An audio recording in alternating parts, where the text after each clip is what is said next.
A Widow's Game is streaming on Netflix and tells the apparent true story of a Black Widow case that occurred in 2017 in Spain. It's about a husband who was murdered in the parking garage of his home while heading to work. The events of the case are unveiled to us from three different perspectives: the lead investigator, the wife, and a third person. The investigation turns toward the wife, who has been married to the victim for a little less than a year. As the pieces of the puzzle fall into place, will the culprit be apprehended, and what really happened on that day? This film attempts to navigate a very complicated narrative thread by showing us things from one person's perspective, then later show us that same event from another person's perspective. This picture is not so much about who did it, it's more the build-up of why they did it that is what the film is putting all of its creative eggs into. The woman who plays the wife does a great job as this two-faced manipulator who gets people to believe many things that are just not true, and giving false senses of hope to people she doesn't really value at all, except to achieve her own means. What makes her performance work is she never once comes off as a seductress or femme fatale in the traditional movie sense. She has the look of the girl next door, and has bashful, beautiful eyes of innocence no matter who she's around. All of her manipulation is done with the things she says. The way she twists the truth to the police,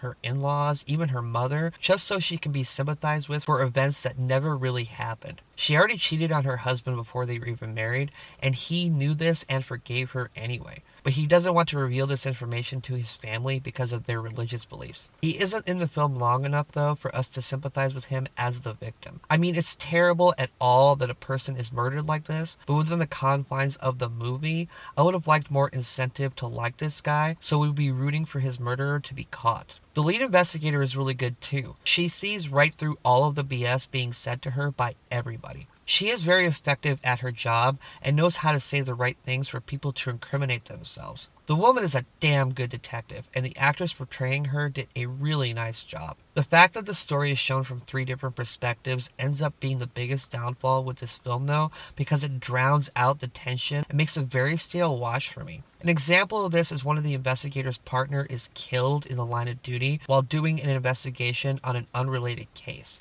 This person really did exist and was really killed in the line of duty, as they paid tribute to him at the end of the film. However, he is killed off screen, then we shift perspectives to the wife character for about 45 minutes, so by the time we get back to following the law enforcement, I had forgotten who the guy was or why he was important to the lead investigator. It sucks losing a partner and all the sympathies in the world and respect for this man who lost his life in the line of duty, but just like with the husband character, by minimizing his screen time, I feel less impact with this real life event. It just felt out of place with everything else that is going on in this story. The entire section we spend with the wife is fascinating and enthralling to watch, but for some reason, there isn't really any tension for me. No one in this film except the wife character seems to be acting in urgency. The third character we follow gives the full picture of what really happened, but because I didn't feel any organic apprehension with the way this story was flowing, it felt like it got muddled by its own presentation. The film feels like it's either a Lifetime movie of the week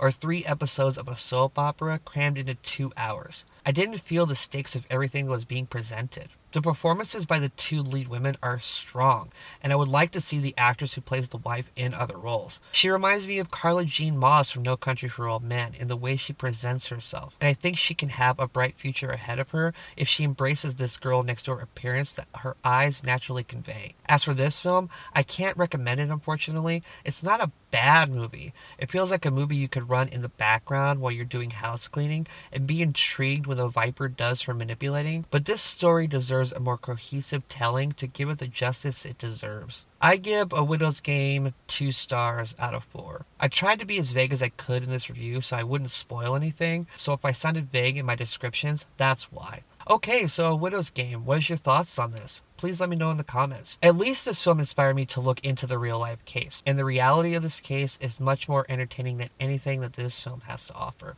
Anyway, if you like this, please like and subscribe. Follow me on social media if you like. And until next time, I am Ghost.